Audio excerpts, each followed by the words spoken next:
Hey everybody, it's Mike over at Taxes and Bricks. Let me adjust myself here.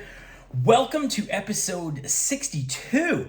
I am still working on another quasi mailbag video related to someone who received a gift of money as a quote-unquote down payment to pay for a home that they're going to live in.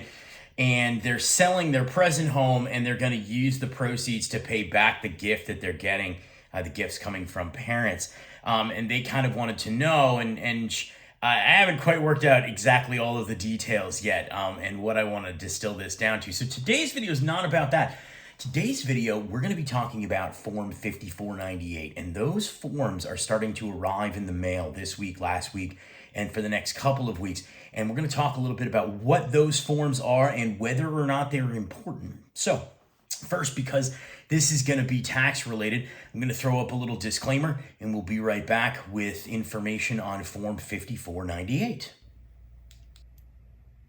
This video is rated TAX and contains occasional ramblings, mild attempts at humor, self-deprecation, irreverence, brief numerical examples, and adult tax and accounting advice that may not be suitable for all taxpayers.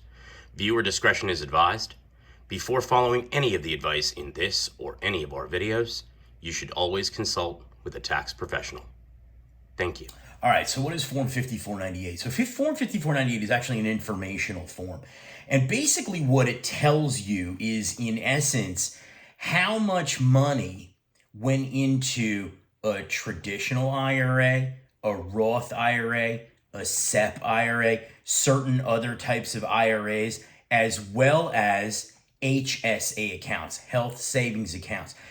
It's an informational form in the sense that it just provides you with a number, and in many cases, that number's either already been reported on your tax return for the prior year, or it's not really important for you to actually report that number directly in the case of, say, a Roth IRA, because, for example, with a Roth IRA, there's no subtraction for that number on the tax return.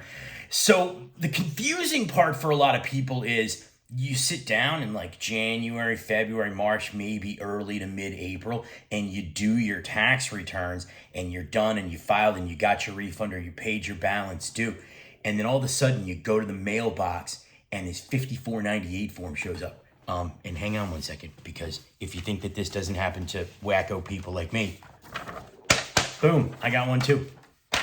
Okay, what did I get mine for? I got mine for my health savings account contributions. Well, so why do they come now? You know, your W-2 shows up in January, 1099s show up January, February, 1098s from your mortgage companies show up in January, February. Pretty much every tax form shows up before the deadline, you know, in best practices, like in a perfect world. So why are they coming in now? Well, very simple.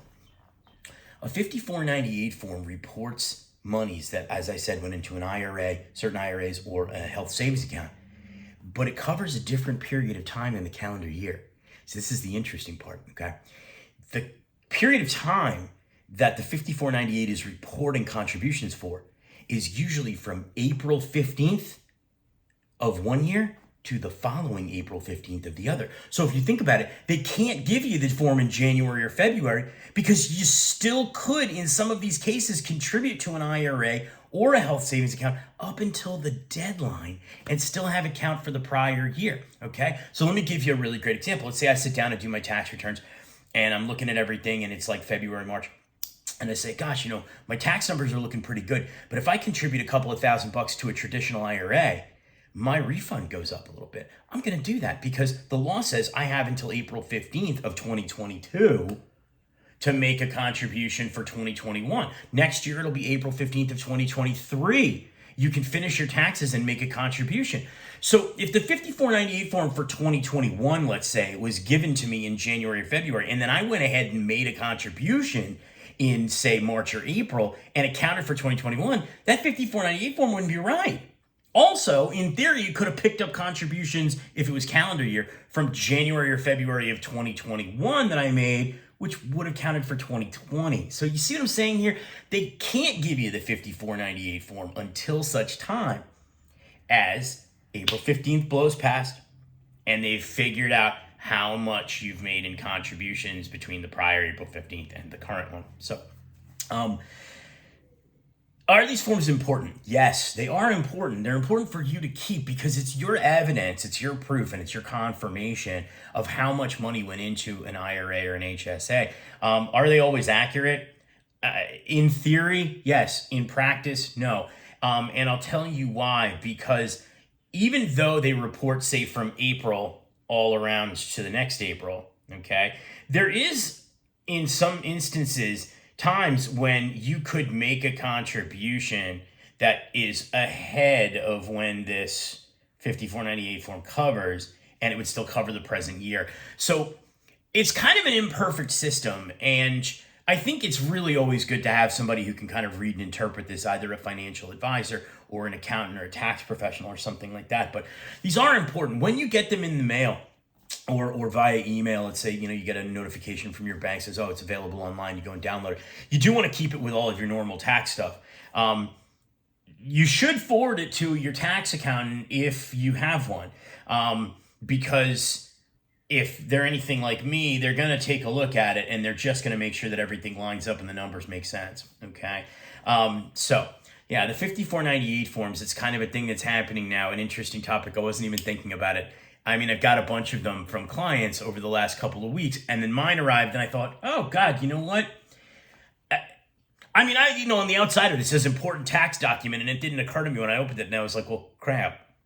Do I have to amend my tax returns now? So anyway, so that's it about 5498 forms. Something else very interesting, and this is more of a personal thing, and this is also in today's mail today. I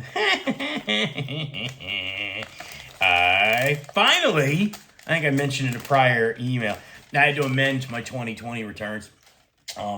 And that was because my son was born in 2020, okay? It took a long time because of COVID to get his social security number, and we didn't get his social security number until like 4 days before the extended October deadline. So the issue date on his social security card is like 4 days before the deadline.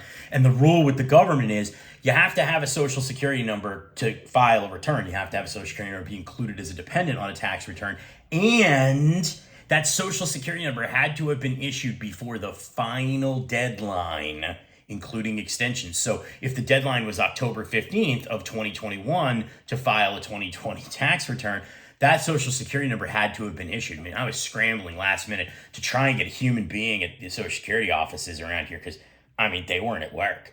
They're all working from home. I have no idea how the hell you manage an entire social security administration from people's homes, but whatever. I guess they figured it out. But we got the social security number, but I was kind of getting nervous, and so I threw a return in without my son on it because I didn't have his social security card yet. By the time it was time to actually file, I got it in the mail like 5 days after the deadline, and I had filed and everything. So I went ahead and amended and got him in there. And I've been waiting for my refund, okay? And it finally came in the mail. Woo! So I got my refunds. Drinks are on me. Party at my house. Anyway, so just an aside. So that's it. 5498s.